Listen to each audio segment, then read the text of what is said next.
Thanks, Jim. Welcome back. In tonight's report, we have a special treat for you. The 7 states have just seceded, and everyone has opinions. But who haven't you heard from? William Lloyd Garrison. Garrison is a wonderful publisher, and he's very extreme. But once the abolition movement turned political, he laid back. We caught up with him to see how he's doing. On a cold, blustery December day in 1805, the 10th to be exact, I was born to a merchant sailor. My daddy left us in 1808, and my 2 siblings and I lived in poverty, raised by a religious mother. To make money, I sold molasses candy and delivered wood. I was barely educated. A Baptist minister housed me and taught me the basics once my mommy died. I then apprenticed a shoemaker and a cabinet maker. My humble beginnings started at the Newburyport Press.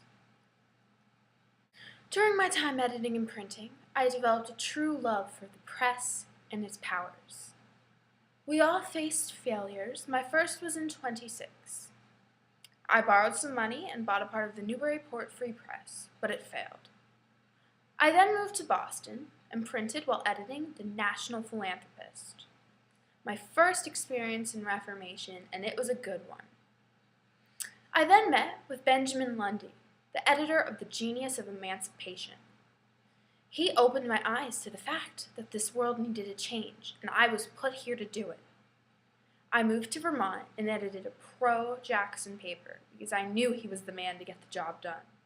Lundy re-entered my life and offered me a position on the Genius staff with him in Baltimore. I accepted. Everything fell into place. I remember I was once young and naive and foolish, and I felt emancipation should be gradual. But the tides changed, and immediate and complete freedom was necessary. Some men can't handle the truth, and they had the nerve to accuse me of libel. 44 days in jail. 44 days! But not to worry. June 1830 was the year I took things into my own hands. The first edition was published January 1st, 1831. What a start to the new year. Georgia hated me, and they offered $5,000 for my arrest. Because, you name it, I wrote it. The Liberator was a work of protest and a tool to enlighten the minds. Some felt I was too aggressive, but I disagree. I wasn't aggressive enough. Most of my readers were African American, and they propelled my paper.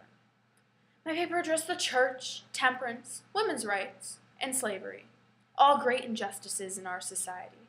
In the years of 32 and 33, I formed the New England Anti-Slavery Society and the American Anti-Slavery Society, because organization is the key to abolition. In 1834, I married Helen, the love of my life. We had 5 beautiful children, and the years progressed and life was good. But then abolition turned very political. Once I was dragged through the streets of Boston and nearly killed. They saw my writing as vicious. What about their actions? The situation of secession slowly approached, and we are now on the eve of a very dark time.